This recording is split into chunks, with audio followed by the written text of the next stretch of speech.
In today's video, I'm going to unbox a new package from Korea from Win Win. Their new ATF-X has arrived. So I'm going to compare it to the ATF. I'm going to weigh the two, give my initial thoughts of what I think about the actual bow, and probably get it aligned today, and potentially do a little bit of shooting with it as well.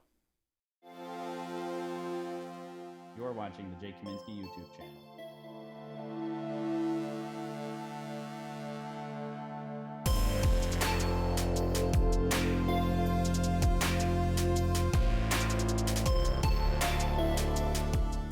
For those of you that are new here, my name's Kaminski. I'm a two-time Olympic silver medalist. I'm really working to make this channel a great resource for all types of archery, basically just to eliminate the growing pains that I had when I was coming up in this sport. So if you haven't yet, do me a favor and hit that subscription button and the notification bell. That way you're notified every time I do upload a new video. I'm really working on making content regularly for everybody on YouTube and just helping make you a better archer. Alright, so I've shot the ATF for quite a while from Win Win. I'm a big fan of it. I shot the AXT before the ATF came out, and then I did shoot the TFT for a little bit as a high-level competitor. I really just liked the feel and the way the aluminum riser balanced itself from Win Win. It's pretty much what I grew up with as far as the feel of the actual riser, because I grew up shooting Hoyts basically for forever, and switched to Win Win. And so it was very similar to how I liked feeling the balance of my actual riser itself. So I'm excited to unbox the ATF-X today here for you guys and give my impression of what I think and feel. From what I understand, Win Win was pretty limited as far as the rollout of how these got out due to, you know, the lockdown everywhere from COVID and all that. So hopefully everybody else is safe at home while they were working on getting this ready and sent out to the public. As far as I know, I'm one of the first few to get this actual riser, so I'm excited to show you today what I think about it. So, along with the ATF-X, Win Win sent me a bunch of grips to play with as well. So I've got the two different styles, the type 3 and 2 that are standard wood grips, so I can build some custom grips for the ATF-X and their new Radical Pro. So in the future, very shortly here, I'm working on producing a couple of videos on the differences in high-risk and low-risk grips, you know, benefits of both, drawbacks of both, as well as I'm going to do another production video, you know, in this type of format instead of my Facebook Live like I did in the past, showing how to build a grip specific to you and some different options that you should be looking for when you're producing and building your own grip for yourself. So, I'm excited that they sent me 4 grips to play with, 2 of each kind. So I'll build a grip for myself, and then I'll end up building a grip for my wife as well, because we're both shooting bare bow these days. And then also, I did not know they were making these. I already did a video about things that you need to have in your Bowcase. If you haven't seen that video yet, I'll put a link up here as well. There'll be a link in the description below. Basically, it just covers the things that I think that everyone should have in their Bowcase when traveling. And one of the things that I mentioned, very first thing actually, was these type of shoe covers. It's essentially like a neoprene rubber. You slip your shoe in there. It's got the Whiz logo from Win Win. These things are amazing, especially when you're shooting outdoors and there's dew in the mornings. Nobody likes wet sneakers and wet socks. So I always wore these when I was competing, and I'm glad they sent me a pair because now I can represent them. That's awesome. All right, so pretty standard. Their new box, all nice and shiny. Their new riser bag. In their kit that comes with it, that's a new manual it looks like.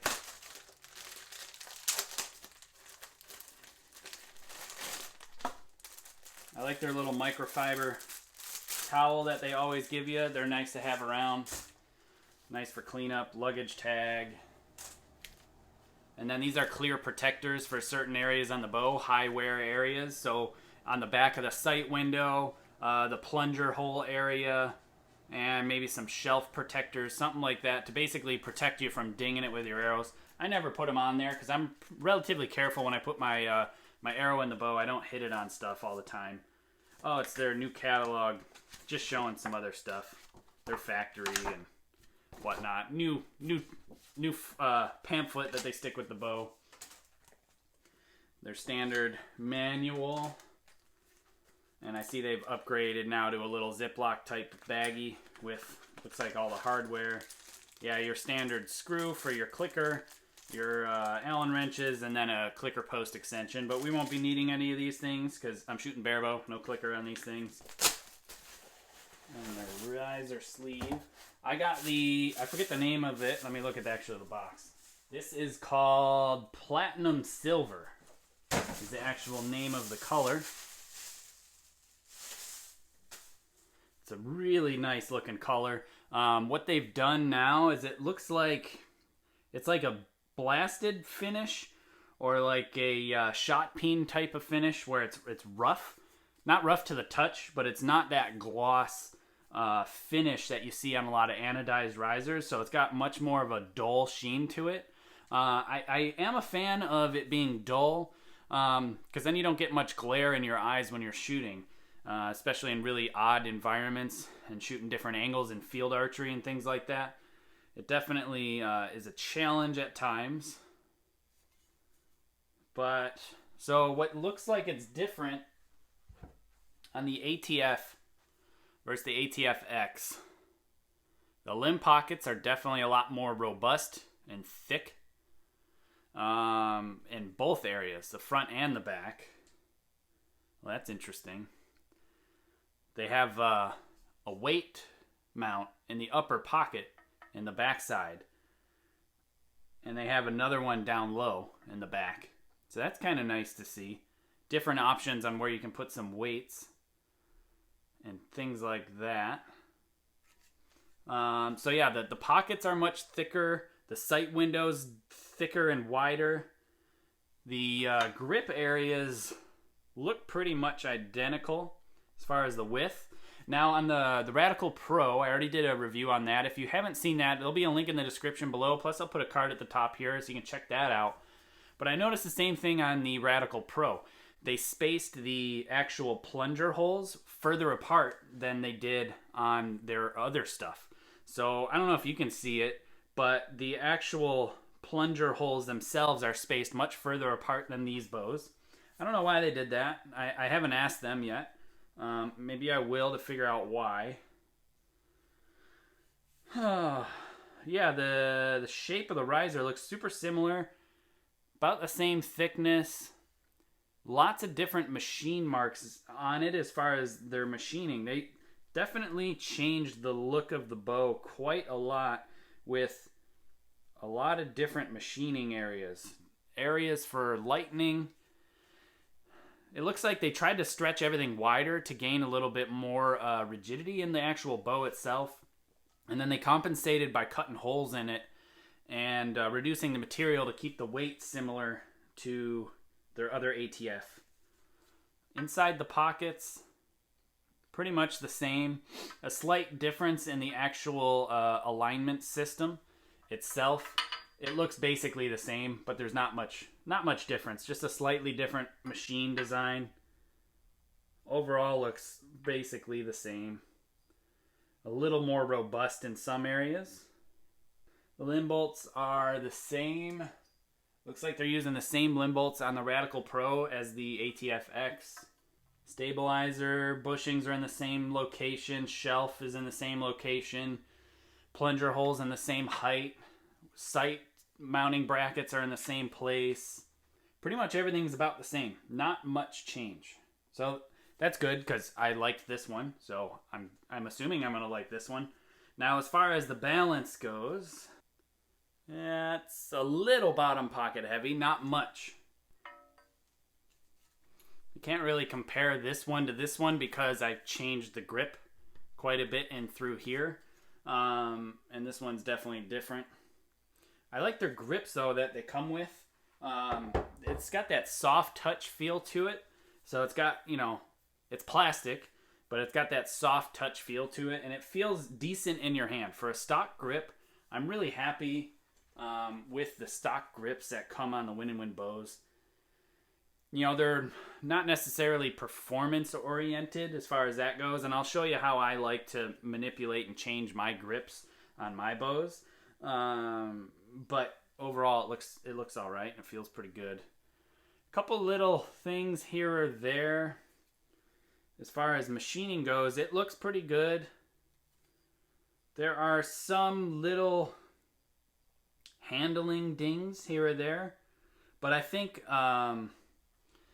because this is one of the first ones that rolled off the line, it's hard to say if this is going to be common in production pieces. But it looks really close and really good. There's just little inconsistencies in the way they buffed it here.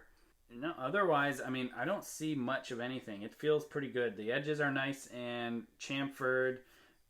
Everything's been tumbled really well. So it looks like everything looks pretty good. I'm happy with it.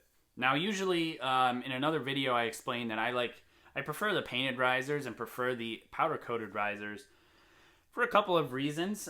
Mainly just from an engineering aspect, I believe that the powder-coated risers are a bit more consistent because they're not hand buffed or polished. They're just blasted and then coated right away. Now, the blasting removes a little bit of material, super minimal, a lot less than the actual buffing does. You know, I've seen and put my hands on pieces pre and post buffing, and I can understand where and why they're taking off material to make them shiny for anodizing. This type of anodizing, because it's more of that textured feel, they're not looking for that high gloss look, I believe would have a lot less tendency to have that happen. So far, I like it. I like the balance. I like the feel of it. And first thing we'll do, I'll weigh them, because I've had some people ask specifically what the weight difference is between the two. So we'll see what the difference is. Again, this is the anodized version. That's a painted version. I'll get it in pounds first, and then I'll do it in grams. So the ATF is 2.9 pounds. The ATF-X is 2.8 pounds. So it's actually lighter than the ATF. And I can feel it quite a bit. It's quite a bit lighter. So as far as grams go, the ATF-X, 1,272 grams, and the ATF is 1,324 grams. Because I can feel, just taking the riser itself and going like this versus this, there's a lot more mass weight towards the pockets. Despite them being machined fairly heavily, there's nowhere near the amount of material reduction in this area specifically between the two. This one's way lighter than this, so the pockets are much lighter. I don't know what that'll do for feel. That could make the bow feel a little bit different as far as resonance goes. I don't expect a huge difference, but we're going to see. I'll shoot it and we'll find out between the two. I'll put the same set of limbs in both bows, shoot them at the same weight, and I'll get an idea of what they feel like. Now, the whole idea apparently that what Win Win's trying to do with the ATF-X versus the ATF is they're looking to get more torsional rigidity in the bow itself. There's no way to really test this yet without some equipment, and I'm working on making some equipment to make things like that happen and make that possible.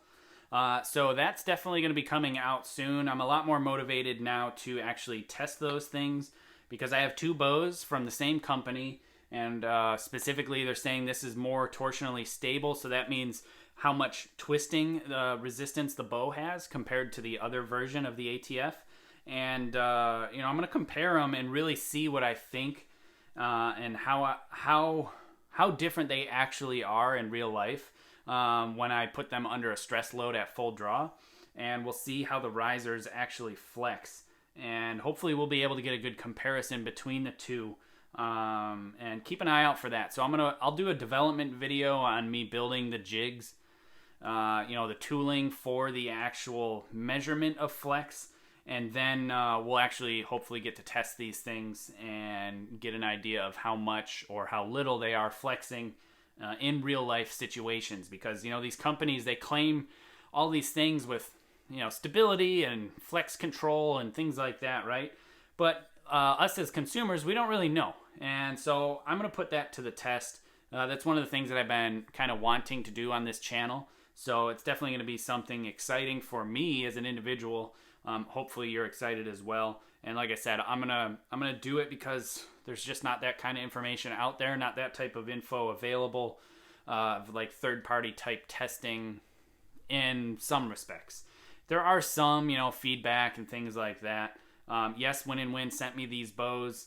Yes, I'm a fan of them, but I do have good friends at Hoyt, and I do have friends in the industry across, the world. I really personally enjoy hanging out with and talking with Frangili, so I do like Gilos as well. I just haven't had an opportunity to put my hands on those bows or the newest stuff yet. Maybe one day I'll be able to, if I can afford them and review them on this channel and then post them for sale used after the fact. If you're interested in stuff like that, I'm always up for suggestions on how to make those type of things work. So I've already had the suggestion of picking them up myself, reviewing them, and then selling them used to basically recoup costs. Thought about that, and I might consider doing that. Just basically to help fund these kind of reviews and to be able to put my hands on a lot more stuff and not have to wait for companies to send me stuff. So, like I said, any help, any ideas, stuff like that would be appreciated. So I'm going to throw some limbs on the bow and check the alignment real quick. I expect the alignment to be quite good and to be pretty much right on. Pretty standard. Their adjustment systems, no real trick. We all know that the dovetail itself shifts, and we know that their alignment and the way they align stuff is pretty standard and easy to do. So I'm a big fan, and I've voiced that a few times. I'm a big fan of this type of limb alignment system compared to the shim system that Hoyt used to use. So I'm going to put their MXT GF limbs in, the graphene foam, not glass foam, showing my age, on this system. Because I did prefer the feel of the foam a bit more than the wood version. I, again, did that review on the Radical Pro plus these limbs. So, again, you can check those videos out if you're interested. So, I'm going to put limbs in that bow and just give it a pluck.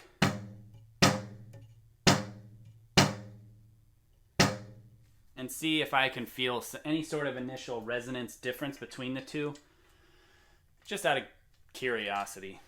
I feel a bit more resonance with that other bow, the ATF-X. That could be because of the actual weight in the limb pockets. Something that weighs more is going to have more natural vibrational reduction properties than something that weighs less. Because the actual mass weight itself will absorb some vibration. So that's a possible thing. Like I said, I'm going to compare the two in the future. Looks like the limb bolts are just about as far out as I can get them. We're going to check the tiller here. I'm going to start with tiller even. That's where I'm starting with bare bow. Probably sometime this week I might play with going negative on the tiller. Actually, the tiller is perfect for Olympic style recurve. But that's not where we're going to shoot it. Yes, you should be unstringing these bows for massive changes in limb bolt position. But because it's just the tiller off a little bit, I'm not going to bother. Really not that big of a deal. Because it's not like I'm cranking it in and out various times and changing a whole lot. Just a small, minute change. I'll be honest with one thing I kind of see that I'm not a huge fan of. This part of the riser is sticking out further than the limb bolt hole. So what's going to happen is when you take this Allen wrench and you go to crack it loose or tighten it, it's going to hit the riser. And, if you just spent, I don't know what these are going for these days, $700 or whatever, on a riser, and you have an Allen wrench and you go to spin it off and it drags against the riser and gouges up your freshly anodized brand new riser, you're going to be a little upset. Yeah, it's your fault, and maybe I'm just nitpicking details, but I like stuff that you can just wrench on without the fear of hurting it, personally. So that's just something to be noted. Not super important, not a deal breaker, just something I noticed. I'm about 22 3/4 centimeters, so it's a little high for me. I shoot it right around 22.5 centimeters, give or take, which is about 9 3/4 or 8 3/4 inches rather. It's just kind of my rough rule of thumb as far as what I go for. I generally shoot my tiller in when I find the you know, when I have the time and have everything set up exactly how I want. Yeah, there's 22.5 to the center of the plunger. Feels real good though. Like the balance wise, it feels nice. It is light. So that means I can stack more weight on it most likely. I'm working on securing and getting some tools and stuff to play with to actually measure that data, like accelerometers, to basically measure resonance on the actual risers themselves and see how they do in fact change with different weights and stabilizers and all sorts of other stuff, and then be able to compare risers to risers and basically apples to apples and see which ones are or are not doing their job as far as vibration properties go. So if you haven't yet, in my tuning series, I talk about aligning the limbs and needing a straight stabilizer to reference it. And this is why I'm using a stabilizer, even though I'm setting it up as bare bow, because it gives me a great center reference to align my limbs and align my bow. There'll be a link in the description below, plus a card at the top here for the actual tuning series. Plus, if you haven't yet, you should check out Tuning for Performance. It's a book that I wrote, a tuning manual on how to set up and tune these Olympic style recurves. It's a great resource from front to back, all sorts of different things that I've learned over the years, compiled into one good source for you.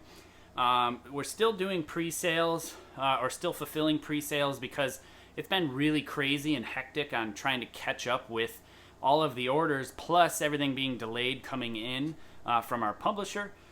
So we're working on getting the rest of the copies out there, and anything still ordered is still going to be signed and shipped out to you guys even today. So thanks for everybody that's got their pre-sale copies and everybody else that's continuing to be interested in this book and supporting me and my channel. I do appreciate it a lot.